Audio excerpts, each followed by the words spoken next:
Hello everyone, I have some crazy content coming, so buckle up. This is a long story, so settle back and relax. This one comes from my boss, who lives in the small town where it occurred. To set the stage, many decades ago, Barney and Betty immigrated from Europe and bought a farm. A few years later they had kids, and sponsored Wilma from the old country as a nanny. She met Fred, a local boy, fell in love and got married. Wilma stayed on as the nanny, and Fred worked as a farm hand. Their kids and Barney and Betty's kids grew up together, and it was pretty much a big, blended family. Years go by, and Barney and Betty decide to sell the farm fields to Farmer Frank, but kept the land the house was on. They made enough off the sale to build a nice, new house, and rezoned the property lines.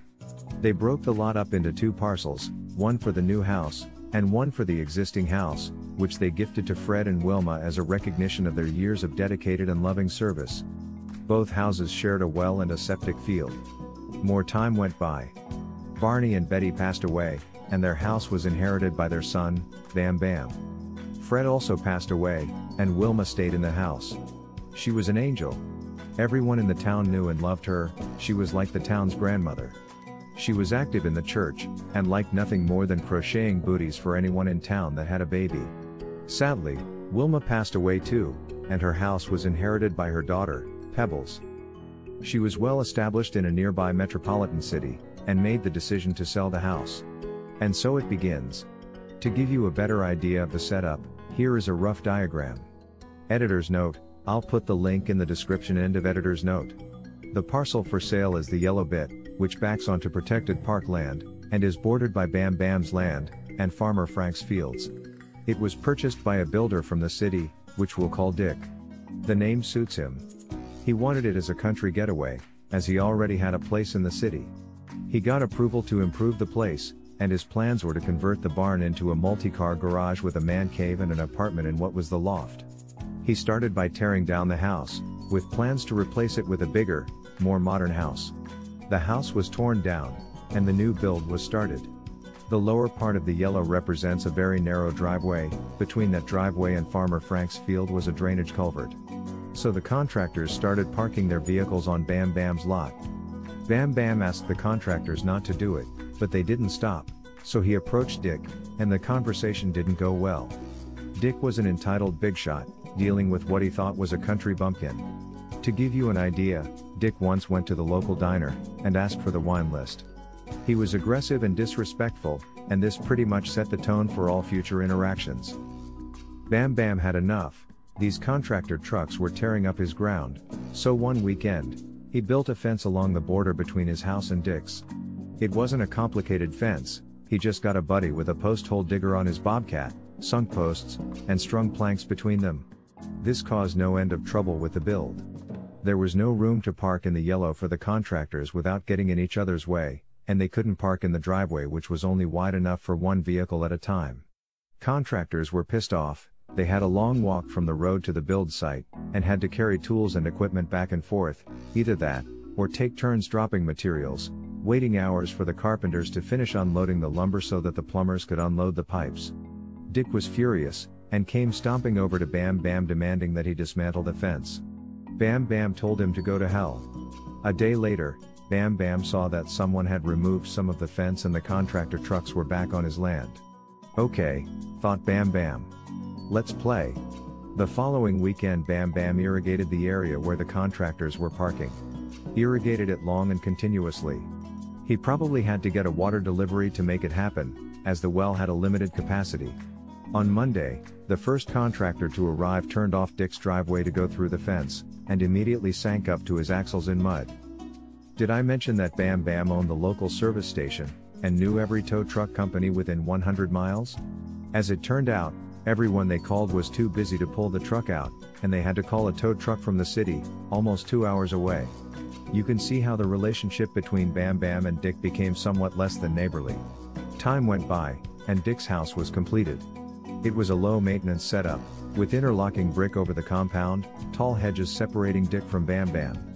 They kept out of each other's way, but they certainly weren't pals.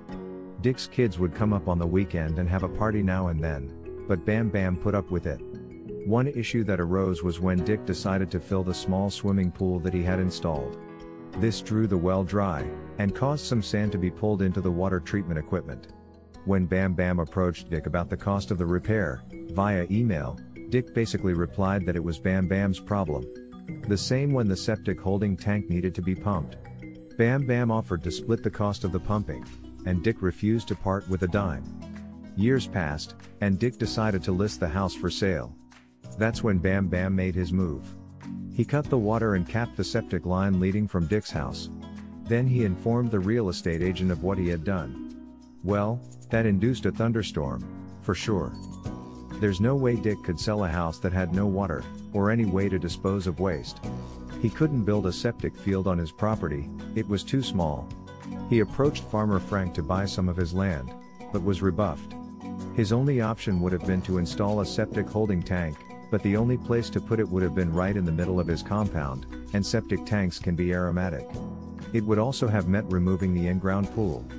Dick tried to argue in court that he was entitled to access to the well water in the septic field, but Bam Bam won, arguing that the Wilma and Fred were given water and septic as a courtesy, and that there was no contractual obligation to provide Dick either well water or septic access.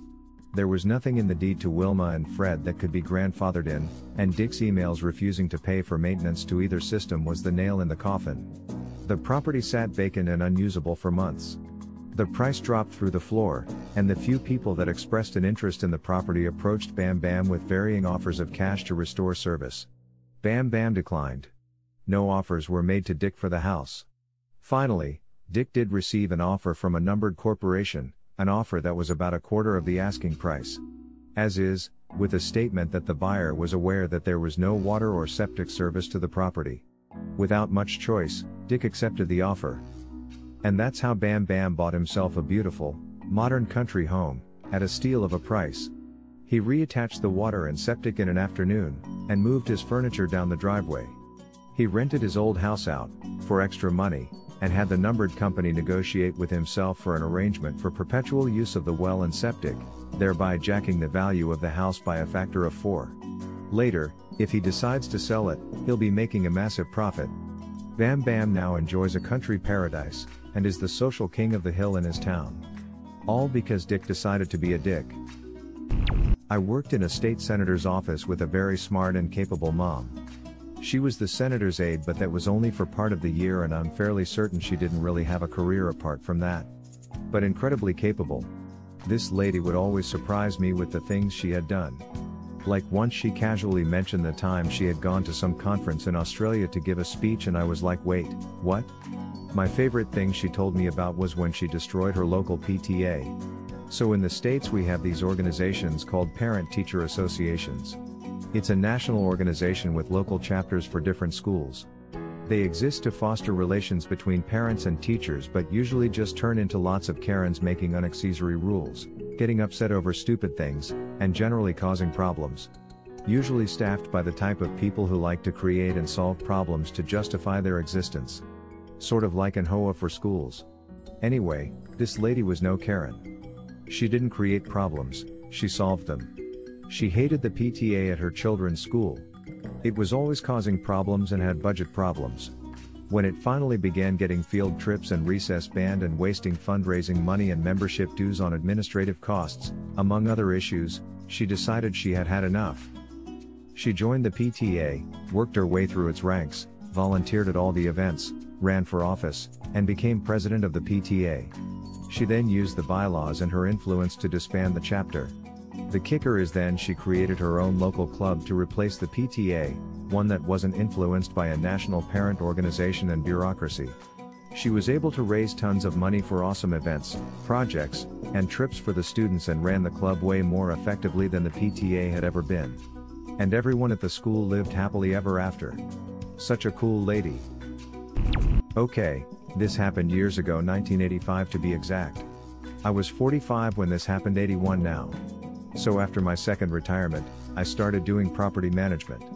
I bought this 2,500 square foot luxury home with the sole intention of renting it out. Now I didn't know how bad the HOA was, but when I became the owner I soon found out. This all took place in 2 years' time. Karen would literally have a problem with everyone in the neighborhood. Trash cans left out? Fined. Loud music after 10 p.m.? Fined. Yard sale without permission? Fined. Removing dead plants and replanting without approval, you get fined. It went on and on like this. Now the community could run for the HOA board, but the HOA board chose the president. 6 out of the 10 members on the board liked Karen, so she always kept her job. Her husband was in the medical field, so he made a lot of money. It got to a point too where she was called Queen Karen in the neighborhood and her dishing out HOA fines. Now I used to go in person to collect the rent because the people that rented my house were good friends of mine. I did this for months. So I would park my car by the front of the garage. I and my friends were having some music on, but it wasn't that loud. Queen Karen came over driving her golf cart and said, "Queen Karen, excuse me? Me, yeah? Queen Karen, you have to turn that music down, it's too loud." I told her that it was 8 p.m. and that music that's even loud can be played until 10. She wasn't having it and demanded that I do so. Now my friends and I kept the music going and we were enjoying ourselves. She proceeded to get angry and fined me. Now, most people will just take the abuse and pay the fine. But not me. I went to the HOA board, contested the fine and won. From that point on, Queen Karen made it her personal mission to destroy me. She would tramp and fuss about every little thing. I fought what I could, but I did end up paying for some of it. She also went after my tenants, which made things worse for me. I had a sit down with my friends one night to discuss the problem. When I parked my car, Queen Karen came over in her robe and said I have to park somewhere else. I did, because I didn't want to start anything. We see her go back into her house and embrace a man that isn't her husband. We were being noisy and we came to the conclusion that she was cheating on her husband. Spoiler alert. She was. My friends and I told Queen Karen's husband. I'm sure he did some investigation, because 3 months later they divorced and he was moving his stuff out. Now gossip said that Queen Karen got nothing because she was the one that cheated and she didn't have a job. So she wasn't entitled to the money. From this point on, Queen Karen had a massive decline in the quality of life that she had. She sold her car and got a cheaper one, and she adopted different dressing habits. But even after the divorce, she never got a job and she was still living somewhat better than everyone else. Fast forward to 1986. In February, Queen Karen and the HOA had been giving out fines for very obscure things and increased monthly dues.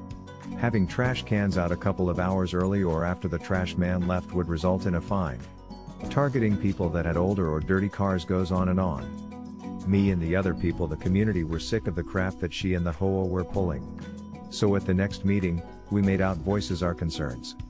Queen Karen said that the community had been falling behind on repairs and that the dues and increase in fines were necessary, especially if people weren't maintaining their own property.